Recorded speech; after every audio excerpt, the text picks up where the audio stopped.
болду. Саламатсызбы? Ошо поликлиника медиасынын аял кежи долбоорунун алкагында ар тармактын адистери менен түз эфирлерди алып баруу сериясы башталды.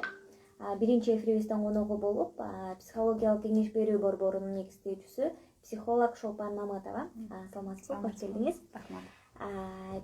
Биз бүгүнкү эфирдин алкагында ошо балдарды тарбиялоо жөнүндө, өспүрүм курактагы балдардын, өткөл курактагы балдардын психологиясы жөнүндө жана ушул пандемия учурундагы аялдар, балдар кандай психологиялык психологиялык жабыркоолорго учурады, ушул теманын алкагында сөз болот. Анан ошондой эле түз эфирден келген суроолорго дагы жооп бермекчибиз. Эми биздин алгачкы сурообуз: балдарды тарбиялоодо ата-энелер негизинен кандай каталарды кетиришет, анан ошол каталар кандай жыйынтыктарга алып келет? Саламатсыздарбы? Дагы бир жолу саламатсызбы? Мен психолог Шолпан Мамытова, кыргызча Чолпон десеңиздер болот. Балдардын негизи психологиясы, негизги балдардын негизи адамдын адам болуп калыптанышына бул негизи үй бүлөнүн таасири өтө чоң десек болот. Үй бүлөнүн таасири чоң себеби бул үй бүлөдөгү ата-эненин болгон балага болгон мамилеси, үй бүлө ата-эненин бири-бирине болгон мамилеси, ата-эненин айлана чөйрөгө болгон мамилеси бул балага өтө таасир берет. Себеби бала ата-эне аркылуу айлана чөйрөнү тааныйт. Бала ата-эне аркылуу айлана чөйрөнү менен мамиле түзөт. Эгерде балада ишенүү болсо, айлана чөйрөдө адамга ишенүү болсо, бала ишенүү менен өзүн өзүн баалоосу да чоңоет дагы, өзүнө ишенген жакшы инсандардан чыгат. Бизде көп каталыкчылык кеткен себептери бизде эң биринчиси бул бизде орустарда айтып коет, биринчи баланы эмес, сен биринчи өзүңдү тарбияла деп. Өзүңдү тарбияла дегенде, мисалы, эң жөнөкөй нерсе папасы же атасы тамеки тартып отурат дагы баласына айтат: балам, тамеки тартпа, жаман болот депчи. Бала атасы каалагандай түшүнбөйт ал нерсени. Бала өзүнүн немеси менен, өзүнүн ою менен түшүнөт дагы. Ал тартпа дегени менен ал өзүнчө кабыл алат. Тартса болот экен. Папам тартты, атам тартып атат, эмне үчүн, эмне себептен мен тартпайм? Бул жерден ошондо сен биринчи өзүңдү, балаңды кандай көргүң келсе, сен биринчи өзүңдү ошондой алып жүрүшүң керек. Ошондо гана бала сага карай тартылат дагы, ошо сен көрсөткөн нерсени бала өзүнө кабыл алат. Ошол балдардын тарбиялоосунда ката кетип калбаш үчүн ата-энелер эмнелерди кылыштары керек? Айтып кеткендей эле, биринчи өзүн тарбиялоо керек. Экинчиден, баланы биз бала катары көрөбүз да, адам катары эмес да. Мисалы, бала азыр мынчада сабак окушу керек, же болбосо саат мынчада укташ керек деген биз өзүбүзчө бир баланын ою менен эсептешпейбиз да. Бала уйкусу келип атабы, бала тамак жегиси келип атабы. Бул жерде айткым келгени ушу баланын дагы оюн угуу керек да. Эмне каалайт, эмнеге көңүлү бар, эмнеге көңүлү жок, эмне себептен көңүлү жок. Бул жерде мен айткым келген нерсе баланы угуу керек да. Жөн гана баланын өзүңдүкүн гана айта бербестен, баланын дагы оюн угуп, баланын дагы каалоосун угуу керек. Андан кийинки суроо: өткөл курактагы балдардын психологиясынын өзгөчөлүгү эмнеде? Анан алар ошо терс кадамдарга эмне себептен жакын болушат? Ошол убакта ата-энелер кандай кадамдарга барышы керек? Кечиресиз, мындай суроо. Өткөл дегенди переходный. Бул убакытта балдардан негизи бизде 3кө бөлөт да. Биринчи младший деп коет, кичинекей бул 12-13 жашта келет. Анан кийин 17, 16, 17, анан 18, 19 деп бөлүнөт да.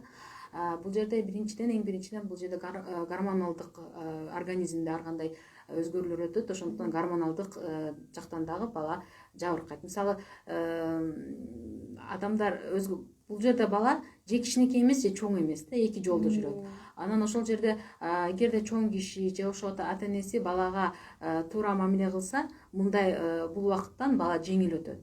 Бул нерсе жаман нерсе эмес, бул жакшы нерсе. Анткени бизде чоңоюу болгон сайын, өсүү болгон сайын бизде орусча айтканда кризис болуп турат да. Бул жакшы нерсе, анткени биз өйдө жылып атабыз деген сөз. Эгерде ошол учурда биз баланы түшүнө бербестен, өзүбүздүкүн баягы өзүбүздүн кандай десем, мисалы биз кичинекей баланы көрүп келебиз да, буга чейинчи мисалы 12-13 жашта биз кичинекей баланы көрүп келебиз да, өз азырынча көп нерсе кылбаган. Биз эгерде ошол эки мамилебизди эле колдоно берсек, бала өзүн жалгыз сезет, бала өзүн башкача сезет дагы, ата энеме кереги жок эми мени түшүнбөйт деген дагы ойлор келип чыгат. Ошол ойдон анан балада ары карай да кете берет дагы, мен эчкимге кереги жок. Кереги жок бала бул жака качып кеткиси келет, бир нерсе кылгысы келет өзүнүн менен өзүчө. Ошол себептен бул жерде эң биринчи ошол учурду мисалы мүнөздөмөсүн билип, кандай жардам берүү керек балага. Мисалы именно ошо психологдордун деле именно ошол жаштагы балдарга берилген атайын эмне деп коет, орусча айтканда рекомендация деп коет. Ошондойлорун окуп, ошого жараша мамиле кылыш керек да. Бул учурда баланы критикалоо болбойт. Сен мындай болуп кеттиң, сен тиңдей болуп кеттиң, сен мындай болуп калдың дегенге болбойт. Бул ар бир адам өзгөчө. И ошого жараша өзгөчөлүгүнүн негизинде ошого жараша мамиле кылат. Андан кийин ошол өспүрүм куракта, подростковый убагында балдарга негизи ошо мамиле кылуу деп атпайсызбы? Анан ошол этаптарына ата энелерди даярдаган кандайдыр бир мындай көрсөтмө куралдар барбы? Негизи бул жерде мектептеги психологдор иштешет бул нерсе менен көбүнчө. Мектепте психологдор ошол жерде мисалы класстарга бөлүнгөн да, мынчанчы класста, мисалы 5-класс биринчи немеге келет экен, 13 жаш, 12-13. Балдардын мектепке болгон адаптациясын текшерет, ата энелерге өзүнчө бир тренинг уюштурулуп турат. Ошо өспүрүм куракта балдар менен иштеш үчүнчү. Анан балдар 7-8 класска келгенде кийинки этапка өтөт да, кийинки экинчи деп 3кө бөлөт да, ошонун экинчисине өтөт да. Ал кезде балдар дагы башкача болуп, дагы өзгөрө баштайт. 5-класста башкача болсо, 7-8 класста дагы өзгөрөт. Ошол кезде мектептин психологу ошол класс жетекчиси менен, ата энелер менен жолугуш өткөрүп, ошолор менен ар бир балдар менен индивидуально да иштейт, анан группа менен, ошо класс менен да иштешет да негизичи. Курал жарак ошо именно ошо мектеп менен байланышта болуш керек көбүнчө.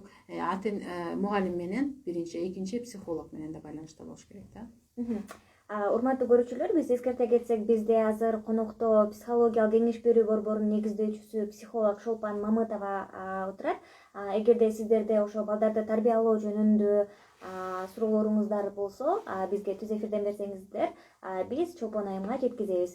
Андан кийинки суроо, ошол өткөл курактагы балдар көбүнчө суицидке мындай жакыныраак болушат, ошол биринчи оюна келген мезгилдер болот да. Анан ушул эмнеге өзү ушундай, анан ошол баланын кыймыл аракетинен билсе болобу? Жакын болгон себеби анткени мени эч ким түшүнбөйт.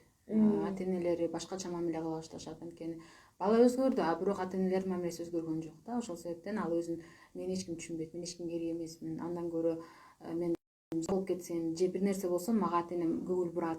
Ошол эле кезде азыркы учурда көбүнчөсү ата энелер алыс жакка кетишет, балдары калышат бул жакта, же болбосо ата энелер жумуштары көп, балдарына убакыт бөлө албайт дагы, балдар менен көп маектеше албайт. Ошол себептен бала өзүн, кандай десем, менин жашоом буларга кызык эмес, мени менен сүйлөшпөйт, мени менен убакыт өткөрүшпөйт деген учурда болот да, анан өзүн керексиз сезет.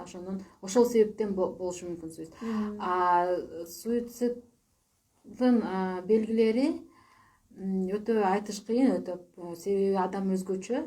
Кээ бирөө ачык болсо, ачык эмоциясын ачык айтып, ыйлап, жерде ыйлап, күлчү жерден күлсө, кээ бирлердин кандай абалда экенин да билүү кыйын да. Себеби ал жерде бизде экстраверт, интроверт деп коет да. Экстраверттер ошо мен айткандай ачык айрым келишет. Интроверттер болсо, булар болсо көбүнчө мындай ичиндеги эмоциясы ичинде калат. Көбүнчө анын сыртка чыкканын билбейбиз. Ошол себептен мен жана айтып кеткендей, мектепте да ошондой диагностикалар өткөрүп турушат да. Мектептин психологдору ошо диагностикалар өткөрүп турушат, анан ошого жараша мисалы кичине шкаласы чоңураак көрсөткөн балдар менен ата энесин чакырып, анан ошол менен иштешет негизи. Сырткы белгилери мен айта албайм, сырткы белгилерин билиш кыйын, өтө кыйын. Ошо балдарды тарбиялоо боюнча эле дагы бир суроо келген экен.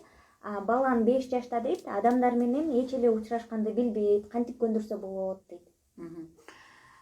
Бул жерде мен жана айтып кеткендей, эң биринчи өзүбүздү тарбия кылышыбыз керек да.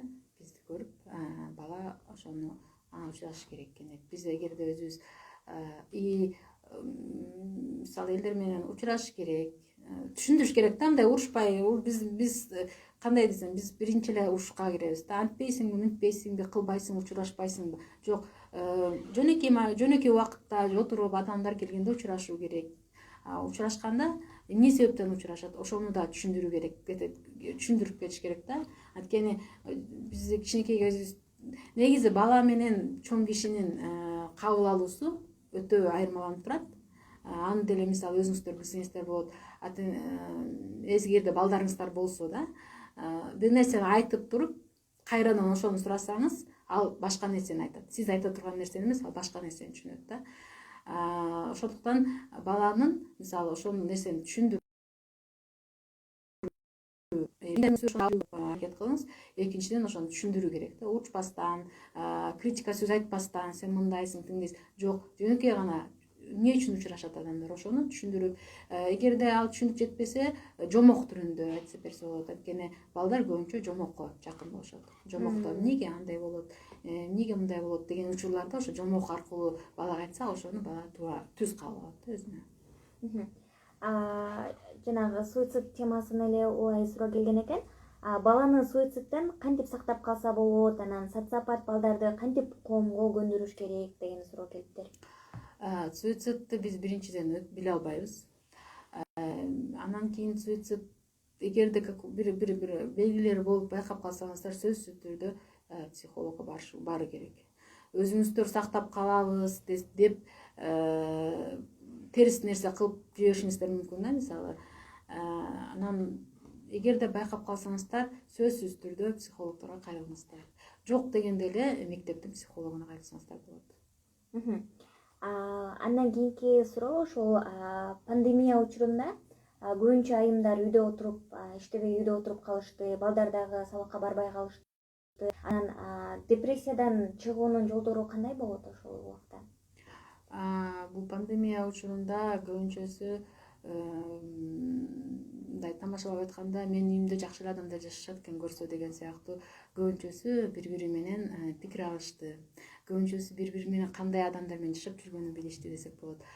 Бул жерде биринчиден депрессия деп өзүбүзгө диагноз коюу өтө, мен мындан алыс болот элем да. Анткени депрессия деген бул өзүнчө мындайча айтканда диагноз да. Бул депрессиянын симптомдору бар, анын определенный мындай этаптары бар, мындан кийин мындан чыгасың депчи. Депрессия эмес, же болбосо кандайдыр стресс деп койсоңуздар болот да, мынча. Анан мунун чыгуу жолдорун мен айта албайм, монтип айткыла, мындай кылгыла деп. Себеби бул ар бир адам өзгөчө, ар бир учур дагы өзгөчө. Сиздердин үйүңүздөрдө кандай абал болуп атат, аны дагы билүү кыйын. Ошол себептерден эгерде өзгөчөлүү мындай өзүңүздөн ошондой депрессиянын симптомдорун байкасаңыздар, психологко кайрылсаңыздар болот. Пандемия учурунда албетте ал өтө таасирин тийгизди. Анткени биздин жашообуз өзгөрүүгө келди да. Биз мисалы жумуш, бири-бирибизди аз көрөбүз, сүйлөшпөйбүз. Ошол убакыттын ичинде биз да өзгөрдүк, балдарыбыз да өзгөрдү. Анан өзгөргөнүбүздү билген жокпуз. Анан пандемия учурунда баарыбыз үйгө чогулдук дагы. Анан ошондо биле баштадык да ким кандай экенин.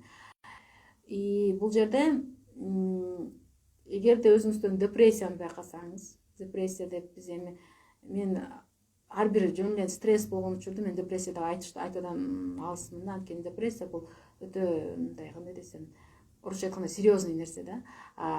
Сиздер кабылган нерсе бул стресс болуш керек. Анан эгерде өзүңүздөр байкасаңыз, психологко кайрылсаңыздар болот. Өз алдынча чыгам десеңиздер, биринчи билиш керек эмне себептен. Себебин билиш керек да. Ошол себептин, анан себепти жок кылса, анан абал өзү кетет. Ошол эле теманы улай, онлайн окууда балдар менен ата-эненин ортосунда конфликтти кантип жөнгө салуу керек деген суроо экен. Онлайн окуу кандай десем, онлайн окуу балдарга дагы кыйын. ата энеге да кыйын, и мугалимге да кыйын нерсе. Бул эми кандай десем айла жоктун нерсеси да. И конфликт болгон учурда кантип чыгуу керек болгондо баланын состояниясына кириш керек, баланын абалына кириш керек. Бала мисалы өзүңүздөрдүн жумушуңуздарга салыштырып көрүңүздөр. Мисалы сиз жумуштан бир нерсе түшүнбөй атсаңыз, кандай абалда болосуз?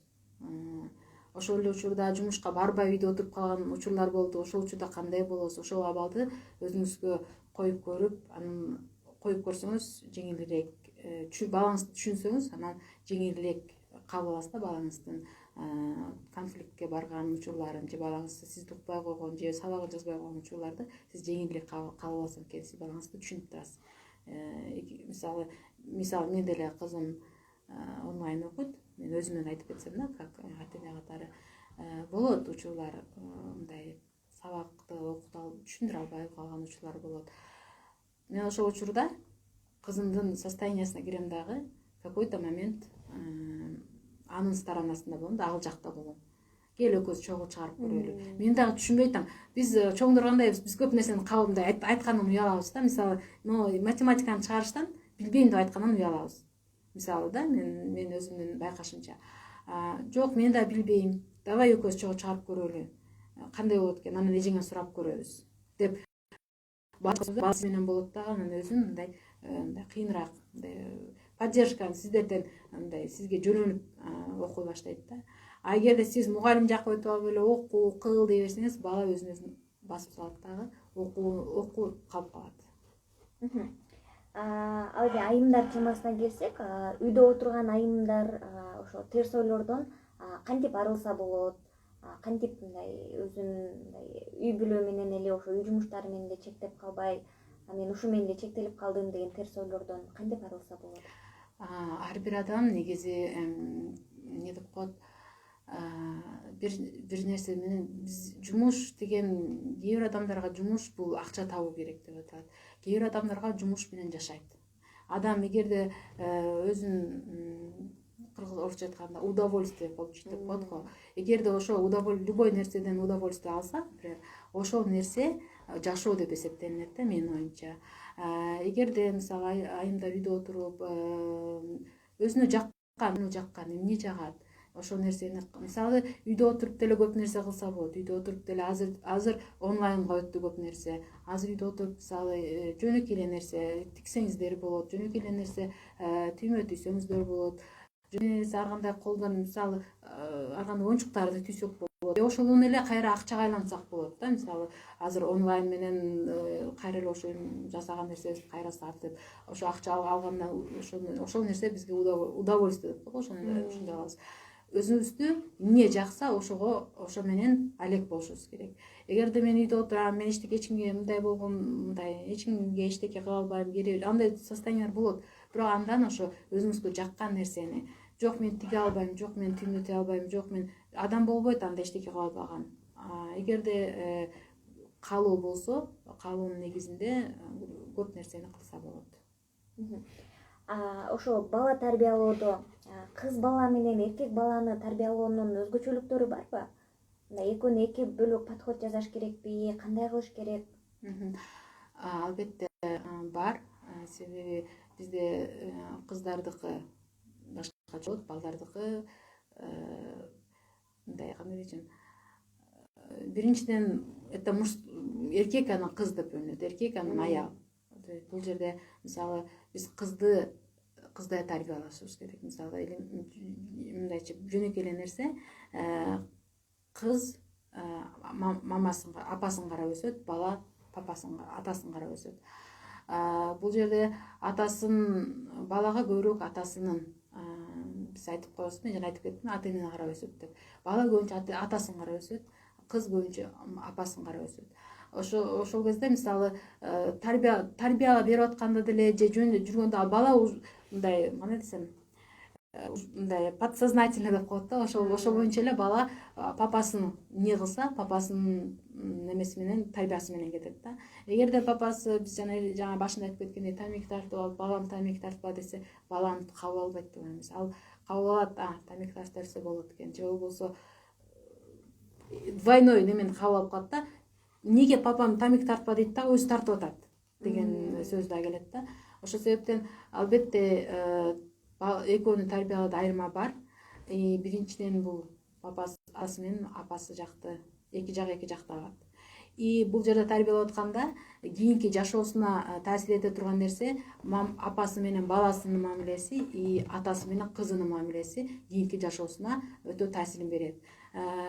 Мисалы, эгерде атасы кызына эркелетип, жакшы көрүп, жаман сөздөрдү айтпай, жакшы өссө, кийин кызы кийинки жашоосунда өзүнүн жанагы жолдошу менен жакшы мамиле түзөт. Ошондой адамдарды өзүнө тартат. Эгерде атасы кызына кандайдыр бир мисалы кол көтөргөндөр да учурларды уккам мен, бирок кол көтөрүп, жаман сөздөрдү айтса, кыз кийинки жашоосунда да ошондой адамды өзүнө тартат да, кийинки жашоосу да башкача болуп калат да. Мындай кандай десем, кийинки жашоосунда да ошондой жолдошту тартат. Өзүн баскан, жаман сөздөрдү айткан. Ошол себептен бул жерде дагы эң биринчи нерсе бул ошо атасы менен кызынын мамилеси, баласы менен апасынын мамилеси дагы роль ойнойт. Дагы бир ошо колдонуучубуздан суроо экен. Балам азыр катуу айткандан корком, эмне кылсам болот дейт да, эрке өсүп калган деп. Бала канча жашта экен? Ошонусу кызык да. 7. 7 жашта атасы жок өскөндө бул жерде атасы жок болсо да атасынын ордунда бир тайтасы болобу, чоң атасы болобу, бирөөнүн ролу болуш керек да. Бирөөнү көрүш керек да, эркек катарычы. Анткени ошол булар атасы жок менен бул какой-то бирөө орун, бир эркекти көрүш керек. Же байкеси болобу, же тайкеси болобу. Анткени эркек бала баары бир эркекти издейт. Ошону тууроо керек, ошону подражать этиш керек болот. Ошол себептен эгерде атасы жок болсо, көбүнчөрөөк байкесине же болбосо көбүнчөрөөк аталарына, тайталарына алып барып ошолор менен мамиледе болсо, атасы жоктугун көп кандай десем, эркектик тарбия алат дегеним да. Катуу айта албайм дегениңиз, бул 7 жаштагы бизде ар бир жашта ар кандай бир өзгөчөлүктөр бар. 7 жашта негизи кризис деп коет да, кризис 7 лет дейт орусча. 7 жаштын кризиси. Бул жерде катуу айтыш, бул жашка 7 жашка чейин мүнөзү ушу калыптанган бул баланынчы. Эми ошого жараша мамиле кыла беришибиз керек. Катуу айтып, мындай кыл деп айтыш өтө кыйын. Себеби мен баланы көргөн жокмун, бала менен иштешкен жокмун. Ошондуктан ушул жашка чейин кандай тарбия берип келсеңиз, ошондой эле монтесеңиз болот.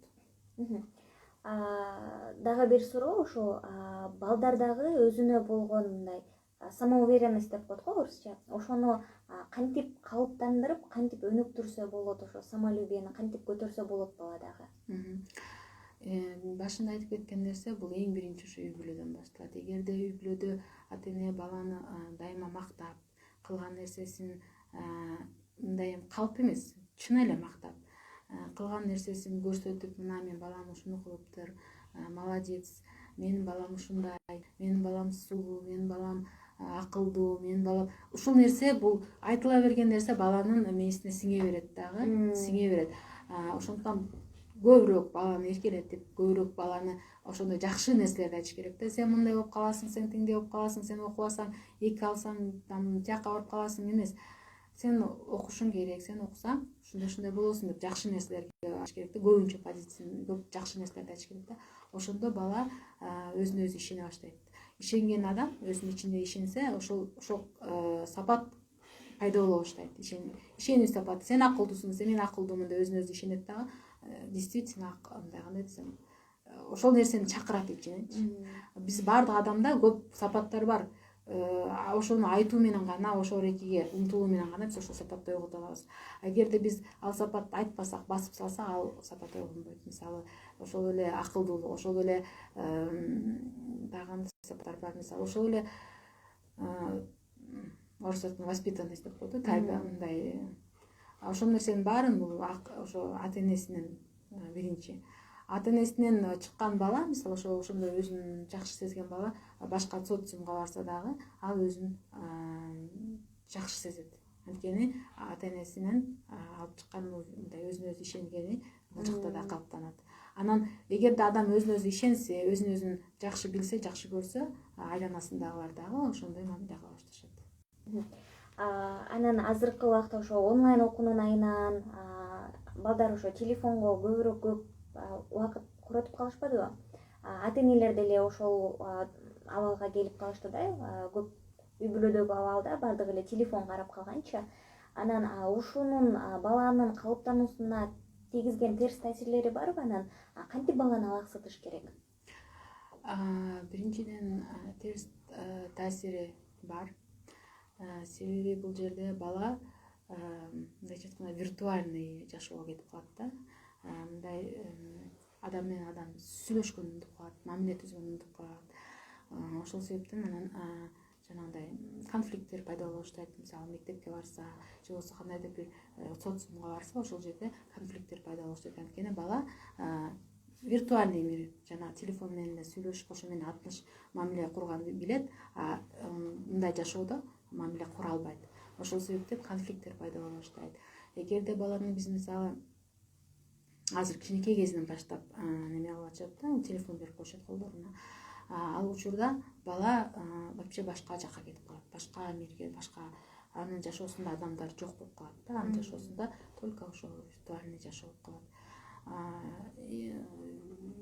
Керек негизи ошо көп сүйлөшүү керек, көп социумга аралашуу керек, көп ойноо керек. Жөнөкөй эле оюнчуктар менен ролевой, мамасы папасы деген кичинекей балдар менен, чоңдор менен кызыгып эмне кылып атасың, каяка барып атасың, давайте аяка барабыз, мындай кылабыз, жөнөкөй эле кандайсың деп сурап койгон дагы бул балага өтө маанилүү нерсе да. Менин немемди сурап атат деп ал болгон нерсесин айтып турат ата энесине. Эгерде сурабаса, бала дагы телефонго кирип кетет. Болду ошол жактагы адамдарга, ошол жактагыларга айтып берет өзүнүн жашоосун.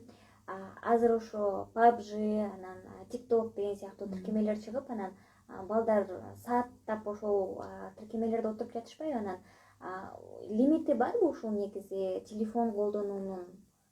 Негизи жаш курактарга жараша ошо лимити жөнүндө айта аласызбы? Эми таблица жок негизи, мынча колдонуш керек, мындай колдонуш керек деп. Ар бир адам өзгөчө, ошо өзгөчөлүгүнө жараша колдонсо болот. Ар бир телефондун терс таасири болгону менен оң деле таасири бар. Бул баланын какой-то бир өнүгүшүнө деле таасир тийиши мүмкүн. Бирок ар бир нерсенин чеги менен колдонсо болот. Бирок ар бир адам өзүнө чек коюшу керек да. Мисалы таблицаны карап мындай чек деп айтуу өтө кыйын. Урматтуу көрүүчүлөр, биз менен азыр түз эфирде психологиялык кеңеш борборунун негиздөөчүсү Шолпан Мамытова контактта болуп жатат. Анан кийинки суроо ошол сизге акыркы убакта кайсы маселе менен көп кайрылып жатышат? Азыр биздин Кыргызстандагы ошол аялдардын, балдардын көйгөйүндөгү эмне маселе аябай көйгөйлүү болуп турат? Көйгөйлүү болгон бул учур балдар менен ата эненин ортосундагы конфликттер, анан үй бүлөдөгү эми ошо жубайы менен жолдошунун мамилелери да. Бул жерде анан ата энеси менен балдардын мамилеси болгон ошол жана айтып кеткен сыяктуу кичинекей кезинен бери ошол нерсе келе берген, анан бала ошо чоңойгон кезде ошол нерсени кандай десем, ошол нерсе ошо кичинекей кезиндеги нерсе чоңоюп кеткен да. Ошол учурунда может кайрылса туура болмок. Анан жанагы үй бүлөлүк маселелерде күйөөсү менен аялынын мамилеси, мындайча личный да, отношения менен ошол боюнча кайрылышат көбүнчө азыркы учурда. Анан ошо балага тарбияны канча жашынан баштап айтып башташ керек же азыр мисалы эркин эле коюп коюш керекпи, ал өзү бардыгын көрүп билиш керекпи же ата эне бир мындай ушул жашынан баштап бир мындай катуу тартипке өтүш керекпи? Кандай тарбиялоо мындай эффективдүү болот? Негизи айтып коет баланы, негизи психологдор да айтып коет, негизи внутриутробный деп коет да, даже ичинде жүргөндө курсакта кезинен уже баланы кабыл алып, баланы жакшы көрүп, ошо мамиле түзө башташың керек депчи. Анан кийин конкретно мынча жаштан баштап муну кыл деп айтуу өтө кыйын. Анткени үй бүлө өзгөчө, адам өзгөчө, төрөлүп аткан бала да өзгөчө да. Ошол себептен ар бир үй бүлөнүн өзүнүн өзгөчөлүгүнө жараша болот. Негизи баланы ошо внутриутробный ичинен эле уже жакшы көрүп, мамиле кыла баштаса, уже төрөлгөндө башка бала сезет анын баарын. Муну айтып аткан себеби, мисалы, бала чоң эле адам, мисалы, келет психологгачы, анан ошо проблемасын мындан айтып келип, аягында ошо эмне ошо даже ошо төрөлүп аткан момент, ошо беременность эмес болуп аткан моментинде ушундай экен, ошондон чыккан нерсе да болуп калган учурлар болгон да. Ошол себептен бул жерде жок мынча жашта муну кыл, тигини кыл деген, бул ар бир адам өзгөчөлүгүнө жараша. Анан баланы ошо төрөлгөндөн баштап эле эң биринчи биздин тарбиябыз бул сүйүү, мээрим, ата энелик мээримди бериш керек, сүйүүбүздү бериш керек. Бала ошону сезсе, бала сөзсүздү сезет албызда. Эгерде биз биз төрөгөндөн кийин какое-то состояние түшөбүз, может быть, ошол учурларда биз баланы состояние ар кандай болот. Ошол учурларда баланын баары сезет. То есть биз айтабыз, бала сезет. Элементарно бала мамасы тамак ичинде ыйлайт, ошону сезет.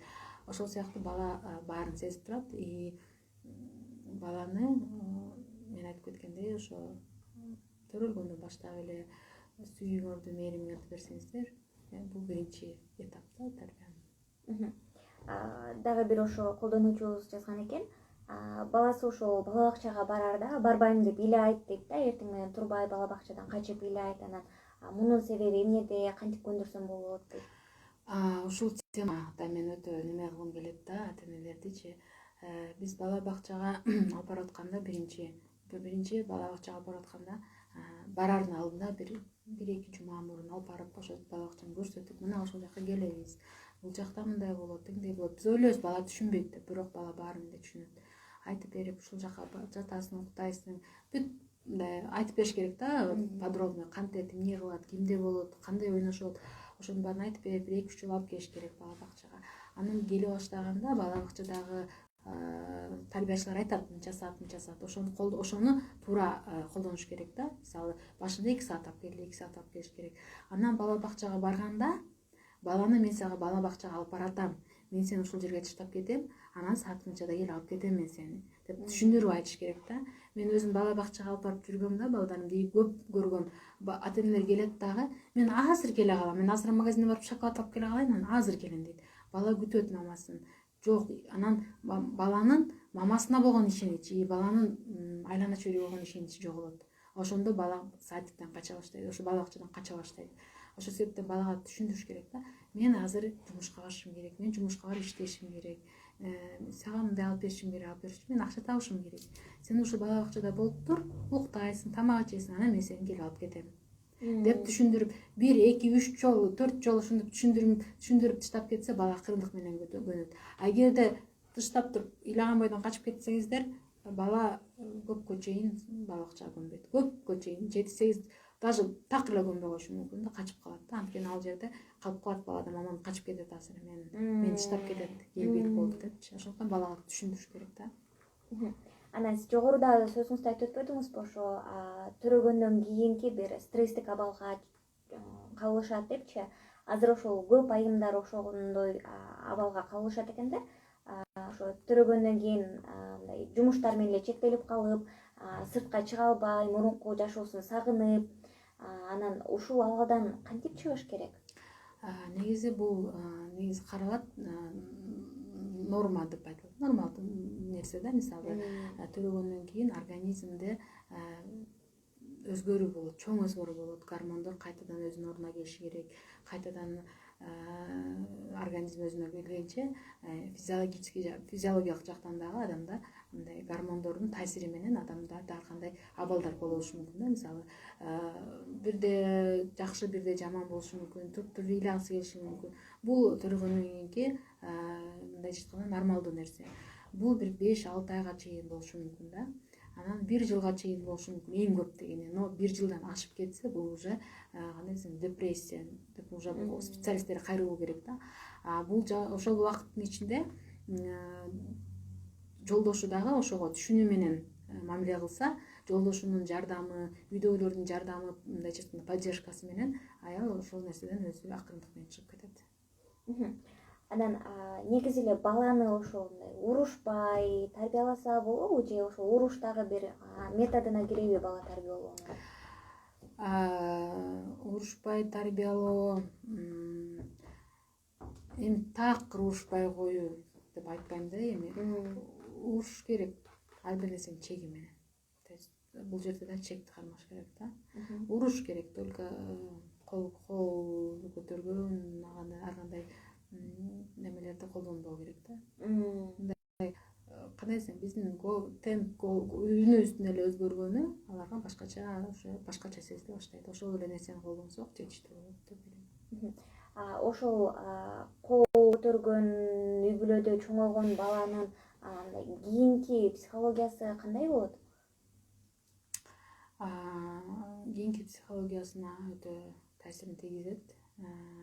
Анан бул жерде тоже мен айтып кеткен нерсе өзгөчө. Ар бир үй бүлө өзгөчө, ар бир мамиле өзгөчө. Өзгөчөлүгүнөн мисалы кандай кол көтөрүлгөн, кандай өзгөчөлүк болгон үйдө, кандай мисалы ошол эле балага көтөрбөсө деле үй бүлөдө мисалы апасына көтөрсө, үй бүлөдө башкаларга көтөрсө, бул дагы ошол балага өзүнүн таасирин тийгизет да. Анан бул жерде биринчиден балдарда ташборуктук, жестокость болуп калат. Буларда көбүнчө ошол бул адамдын кабыл алышына жараша. Кээ бирлер мисалы ошол нерсени кабыл алат дагы ошондой өздөрү ошондой жестокость кылышпайлык. Кээ бирлер тескерисинче ал нерсени колдонбойт жашоосунда. Анткени ал нерсени өзүнүн немесинде сезип көргөн, ошондон ал нерсени колдонбойт. Ошондон айтыш ушунун себебинде мындай болуп калат точно деп айтыш өтө кыйын. Адамдын өзгөчөлүгүнөн кабыл алышынын өзгөчөлүгүнө жараша болот. Сизге ыраазычылык билдиребиз, урматтуу Шолпон айым, бизге атайын убактыңызды бөлүп ошол темада маек куруп бергениңизге. Ошо биздин аудиториядагы айымдар үчүн дагы сизден берген кеңештериңиз абдан пайдалуу болот деп ойлойбуз. Анан сизге ошо соңунда эркин микрофон. Сизге да рахмат. Ушундай маегиңизге айтып кетчү нерсе, ар бир адам өзгөчө, ар бир абал өзгөчө, ошондуктан бир не деп коет, биз айткандай правиланы бир эрежеге такап мындай болуш керек деген менин оюнча эмес. Ошондуктан ар бир адам өзгөчөлүгүңүздөрдү колдонуп, өзгөчөлүгүңүздөрдү менен кандай десем, ошо өзгөчөлүгүңүздөрдү колдонуп, ошону билип, ошого жараша мамиле кылып, ошого жараша жашооңуздарды түзсөңүздөр болот. Анан ушул сизге балким кайрылгысы келип жүргөн биздин колдонуучуларыбыздын арасында бардыр да. Анан сизге кантип кайрылса болот? Мага кайрылсаңыздар болот. Номер айтып кетсем болот. 707 715 615 же болбосо 755 715 615. Немеден карасаңыздар деле Лалафодо деле бармын. Телефондорго менен кайрылсаңыздар болот. Сизге дагы бир жолу ыраазычылык билдиребиз. Ошол негизи эле кыргыз коомундагы биздин айымдардын, балдардын ошо психологиядан адам калыптанат да. Өзүңүздүн кеп кеңешиңиздерди берип, адамдардын өнүктүрүүсүнө салымыңызды кошуп жүрө бериңиз. Сизге дагы чың ден соолук ишиңизге ийгилик каалайбыз. Анан көптөн дагы конокко чакырып турабыз. Абдан пайдалуу маек болду деп ишенем. Чоң рахмат сизге. Рахмат сизге дагы. Урматтуу Политклиника медиасынын көрөрмандары, биз эскерте кетсек, бизде конокто психологиялык кеңеш борборунун негиздөөчүсү психолог Шолпон Мамытова айым болду. Эскерте кетсек, Политклиника медиасынын аял KG долбоорунун алкагында ар тармактан адистери менен түз эфирлер сериясы мындан ары старт алды. Биз менен бирге болуңуздар. Өзүңүз кургап кетти.